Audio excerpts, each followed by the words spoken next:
জাতিসংঘ অধিবেশনে প্রধান উপদেষ্টার ভাষণ আজ গুরুত্ব পাবে গণ অভ্যুত্থানের আকাঙ্ক্ষা সহ সরকারের নেয়া নানা উদ্যোগ। পিআরের দাবি ও এনসিপি প্রতীক জটিলতা নির্বাচনে প্রভাব ফেলবে না বললেন ইসি আনোয়ারুল। ভোট গ্রহণের প্রস্তুত কমিশন। সাম্প্রদায়িক সম্প্রীতি নষ্টে অপপ্রচার চালাচ্ছে একটি মহল, মন্তব্য গোলাম পরোয়ারের। প্রোপাগান্ডা বন্ধে সজাগ থাকার আহ্বান। এবং রাজধানীতে লাগামহীন সবজির বাজার, পূজার অজুহাতে চড়া ইলিশের দাম, তদারকির দাবি ক্রেতাদের।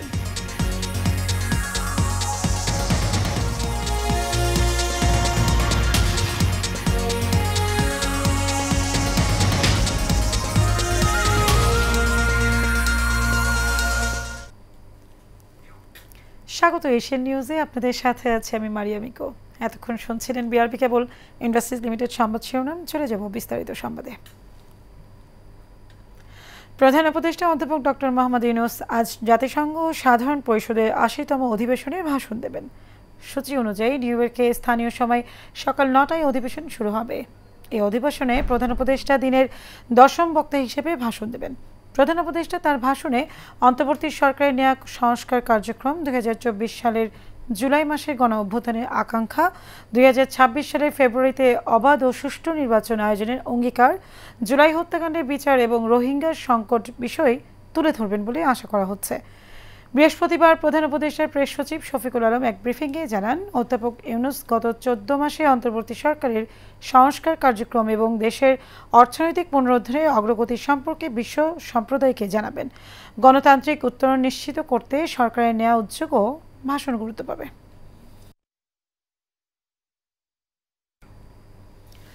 শ্রম আইন, শ্রমিক অধিকার এবং দেশে চলমান সংস্কার প্রচেষ্টাকে কেন্দ্র করে কূটনৈতিক জাতিসংঘ কর্মকর্তা ও রাজনৈতিক নেতাদের মধ্যে আলোচনা হয়েছে।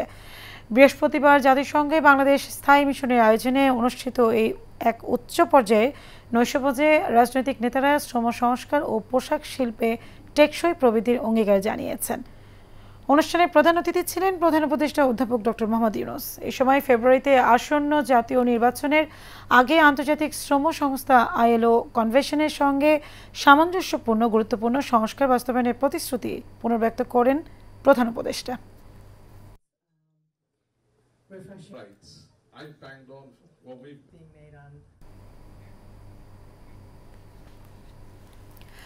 জামায়াতের পিআর পদ্ধতির দাবি ও এনসিপির প্রতীক নিয়ে জটিলতা নির্বাচন আয়োজনে কোনো প্রভাব ফেলবে না বলে জানিয়েছেন নির্বাচন কমিশনার মোহাম্মদ আনোয়ারুল ইসলাম সরকার।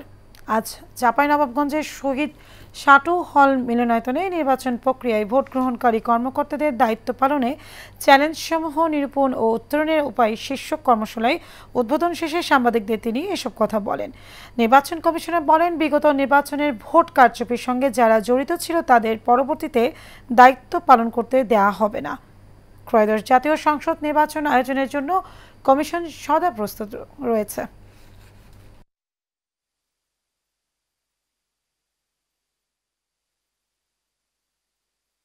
আমরা খুব নিবিড়ভাবে পরীক্ষা নিরীক্ষা করে যারা অতীতের নির্বাচনের সাথে অবৈধ কাজের সাথে সংশ্লিষ্ট ছিলেন তাদেরকে আমরা নির্বাচনী দায়িত্ব থেকে দূরে রাখব। তাদেরকে নির্বাচনী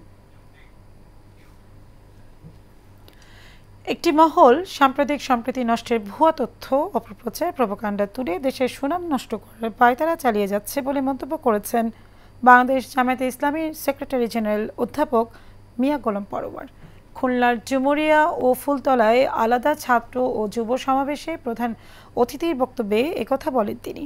এ সময় তিনি বলেন, এদেশের মুসলিম, হিন্দু, বৌদ্ধ, খ্রিস্টান সবাই পরস্পর মিলেমিশে থাকে। সবাইকে প্রোপাগান্ডার বিষয়ে সজাগ থাকার আহ্বান জানান তিনি।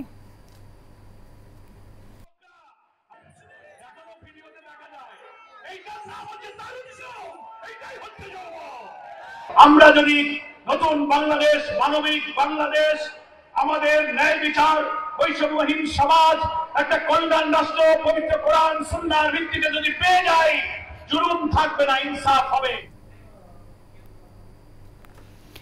বাজারে পণ্যের দাম বৃদ্ধিতে টানা কয়েক সপ্তাহ ধরে হাসপাস অবস্থা ক্রেতাদের। রাজধানী সহ সারা দেশের বাজারে সবজির দাম লাগামহীনভাবে বেড়েই চলছে। অন্যান্য পণ্যও বিক্রি হচ্ছে বাড়তি দামে। এছাড়া পূজার অজুহাতে চড়া ইলিশের বাজার। ক্রেতারা বলছেন সরবরাহের ঘাটতির সুযোগে অযৌক্তিকভাবে দাম বাড়িয়ে ফায়দা নিচ্ছেন ব্যবসায়ীরা। তাই বাজার মনিটরিংয়ে কঠোর পদক্ষেপের দাবি তাদের। কাউসার আহমেদ। চাল, ডাল, আলু, পেঁয়াজের বাজারে কিছুটা স্বস্তি ফিরলেও এখনও লাগামহীনভাবে বাড়ছে সবজির দাম। সাধারণ মানুষের নিয়মিত খাদ্য তালিকার অংশ হিসেবে থাকা সবজি এখন যেন বিলাসপণ্যে পরিণত হয়েছে। কয়েক সপ্তাহ ধরে সবজির দাম কমার কোনো লক্ষণই নেই। ক্রেতাদের অভিযোগ, বাজারে যথাযথ তদারকি না থাকা এবং সরবরাহের ঘাটতির অজুহাতে দাম বাড়ান ব্যবসায়ীরা। প্রথম দিকে কমছিল গণঅভ্যুত্থানের পর থেকে, কিন্তু এরপরে দেখলাম যে হলো আবার আগের জায়গায় চলে আসছে। এখন মাঝখানে কেন কমলো এই জায়গাটা যদি মানুষ যদি আইডেন্টিফাই করতে পারে, সংশ্লিষ্ট যারা আছেন বাজার কমিটি বলেন বা সরকারি যারা আছেন ঊর্ধ্বতন কর্মকর্তা যারা আছেন, ওরা যদি খতিয়ে দেখেন মাঝখানে কেন কমলো আবার কেন বাড়লো, মাঝখানে বিটুইন দ্য লাইন যে গ্যাপটা আছে এটা ধরতে পারলে আমার মনে হয় আগের জায়গায় আসবে। বেগুন 180 টাকা, এদের লাভ একটা 100 টাকা, কি নেব কি খাবো আমরা। বিক্রেতারা বলছেন পাইকারি বাজারে দাম বেশি থাকায় খুচরা বাজারের প্রভাব পড়ছে এবং একই সাথে বলছেন অতিবৃষ্টির কথাও। কারণ বাজারে মাল কম, আর এই যে কদিন পরে পরে বৃষ্টি হয়, ঝড় বাদল হয়, এই জন্য সবজি কম উৎপাদন হইতেছে। গোল বেগুন, তাল বেগুন আছে না, গোল লালডা, ওটা হলো 180 টাকা কেজি। দেশি মসুর ডালের দাম একটু বাড়তি, আর বাকি সব মালামালি তো শীতলের মধ্যে, মানে গত 2 সপ্তাহ থেকে যে রেট চলতেছে এই রেটই চলতেছে সব কিছু। এদিকে নিয়ন্ত্রণের বাইরে থাকা মাছের দামেও নেই কোনো স্বস্তির খবর। উল্টো পুজো উপলক্ষে বেড়েছে ইলিশের দাম। কাউসার আহমেদ, এশিয়ান টেলিভিশন, ঢাকা। নিরাপদ ইন্টারনেট ব্যবহারে সবাইকে সচেতন করতে অক্টোবর মাস জুড়ে সাইবার নিরাপত্তা সচেতনতা মাস কর্মসূচির প্রচারণা চালাবে সাইবার ক্রাইম অ্যাওয়ারনেস ফাউন্ডেশন। রাজধানীর ঢাকা রিপোর্টার্স ইউনিটিতে আয়োজিত এক সংবাদ সম্মেলনে এই কর্মসূচি ঘোষণা দেওয়া হয়। সাইবার সচেতন হন, নিরাপদ থাকুন এই প্রতিপাদ্য নিয়ে সারা দেশে 4টি বিষয়ে সচেতনতামূলক বিভিন্ন কর্মসূচি পালন করা হবে। বিষয় 4টি হলো কঠিন পাসওয়ার্ড ব্যবহার, আইডিতে বহু স্তরের নিরাপত্তা ব্যবহার, নিয়মিত সফটওয়্যার আপডেট করা এবং অনলাইন স্ক্যাম চিহ্নিত করে সংশ্লিষ্ট কর্তৃপক্ষকে জানানো।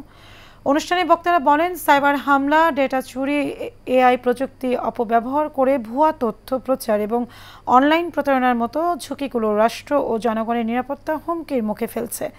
তাই সাইবার নিরাপত্তা নিশ্চিত করা অতি গুরুত্বপূর্ণ। বিশ্বব্যাপী অক্টোবরকে সাইবার নিরাপত্তা সচেতনতা মাস হিসেবে পালন করা হয়। টঙ্গী এয়ার ট্রাভেলের উদ্যোগে টঙ্গী বাজার হজ পুনর্মিলনী অনুষ্ঠান হয়েছে। অনুষ্ঠানটি পরিচালনা করেন টঙ্গী এয়ার ট্রাভেলসের প্রোপাইটর মুফতি ইয়াকুব।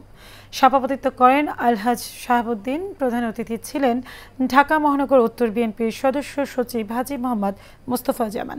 বিশেষ অতিথি হিসেবে উপস্থিত ছিলেন সালিম গ্রুপের চেয়ারম্যান আলহাজ মাওলানা কারি মোহাম্মদ সেলিম।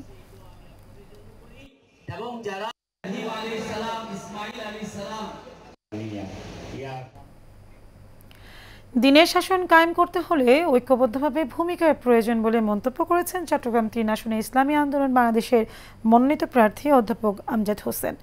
জাতীয় ওলামা মাশায়েখ আইম্মা পরিষদ সন্দ্বীপ উপজেলা শাখার উদ্যোগে সন্দ্বীপ কমিউনিটি সেন্টারে ওলামা মাশায়েখ সম্মেলনে তিনি এই মন্তব্য করেন।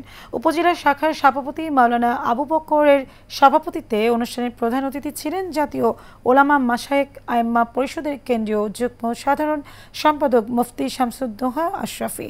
এ সময় উপস্থিত ছিলেন জাতীয় ওলামা মাশায়েখ আইম্মা পরিষদের চট্টগ্রাম পশ্চিম জেলা শাখার সাধারণ সম্পাদক মাওলানা আশরাফ বিন ফারুকে। শেষ করব এশিয়ান নিউজ, তার আগে বিআরবি কেবল ইন্ডাস্ট্রিজ লিমিটেড সংবাদ শিরোনাম জানাবো আরেকবার।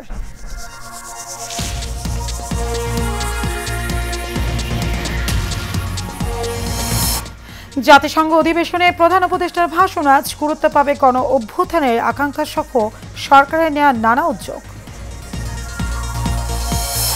পিআরের দাবি ও এনসিপির প্রতীক জটিলতা নির্বাচনে প্রভাব ফেলবে না বললেন ইসি আনোয়ারুল। ভোট গ্রহণে প্রস্তুত কমিশন।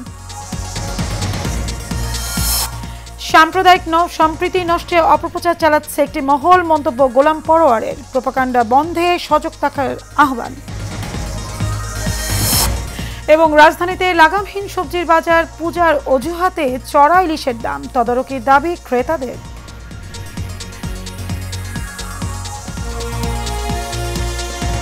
দর্শক, এই ছিল আমাদের এতক্ষণকার আয়োজন। আমাদের পরবর্তী সংবাদ দেখার আমন্ত্রণ রইল। ধন্যবাদ সবাইকে।